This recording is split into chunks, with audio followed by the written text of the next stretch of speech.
Bonne nouvelle pour la rentrée académique 2022-2023, l'École supérieure d'administration, d'économie, de journalisme et des métiers de l'audiovisuel ESAE vous ouvre les portes de ses différents sites. À Gbedjourmende, à Bomé-Calavi, à Kpakpa et même à Parakou, l'université ESAE vous offre des bons d'études et des demi-bourses dans toutes ses filières en licence 1, 2 et 3. Et pour les 100 premières inscriptions en master 1 et 2, bénéficiez des demi-bourses. Nouveau bachelier, vous avez au moins la mention assez bien, inscrivez-vous vite à ESAE et bénéficiez d'un bon de 50 000 francs CFA. Étudiants, étudiantes et nouveaux bacheliers, payez 200 000 francs CFA en sciences de gestion, sciences économiques, sciences juridiques et en administration des affaires en licence 1, 2 et 3 et 500 000 francs CFA en master 1 et 2, 250 000 francs CFA en administration générale, administration des finances, journalisme et métiers de l'audiovisuel en licence 1, 2 et 3 et 600 000 francs CFA en master 1 et 2. Alors, inscrivez-vous vite et profitez des offres exceptionnelles mais également d'un enseignement de qualité à l'université d'excellence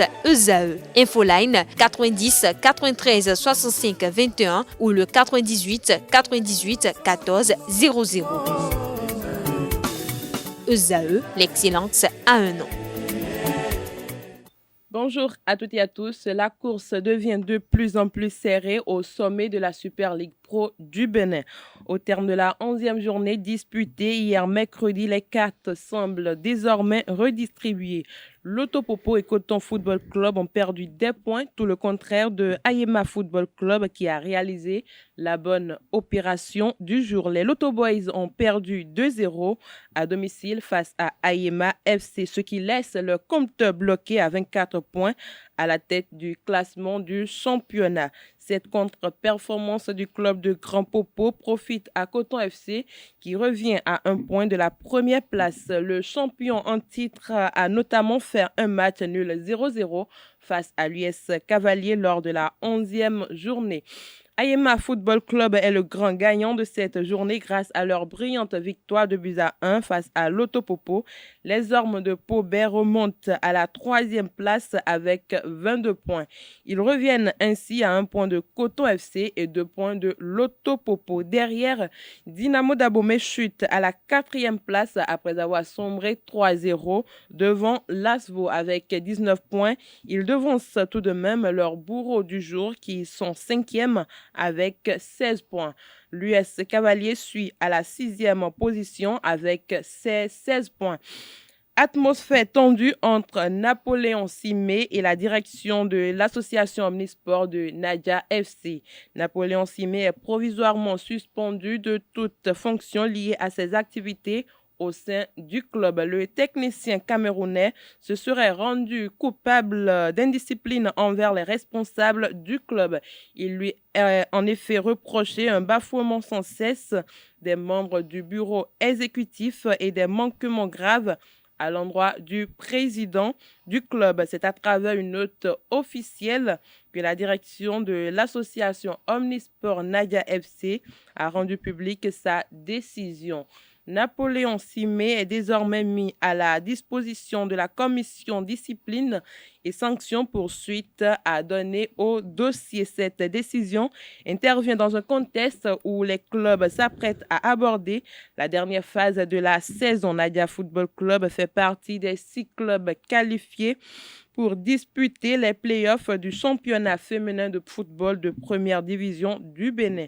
Napoléon Simé a rejoint le club en octobre 2022 après avoir conduit Espoir Football Club de Cotonou au sacre la saison dernière. Autre discipline, la Fédération béninoise de cyclisme organise du 2 au 7 mai 2023 la 18e édition du Tour cycliste international du Bénin.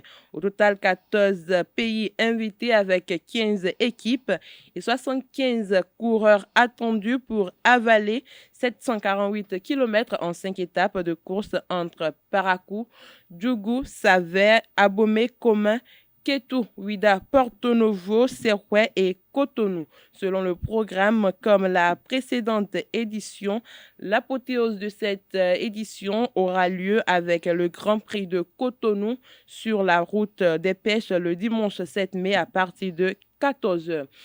Pour finir, démarrer le mardi 12 avril 2023, le camp Amazon Debout, étape d'Abomey de la deuxième saison, tient déjà toutes ses promesses. Financé par l'ambassade de France au Bénin, les camps Amazon Debout, visant à faire la promotion du sport chez les jeunes filles, a connu sa phase active par de nombreuses activités qui ont meublé la première journée. Le premier jour du camp de basketball a été consacré à la sélection de talents et installation des participantes. 58 jeunes filles environ ont été évaluées sur leurs conditions physiques, leur habileté avec le ballon, leur défense, leur tir et leurs intelligences de jeu. Les joueuses sélectionnées ont rejoint le campement et on prépare avant la première nuit aux séances de développement personnel afin d'améliorer leurs compétences et de se préparer à des situations de vie plus avancées. C'est tout pour la page des sports de ce matin. Merci pour votre attention.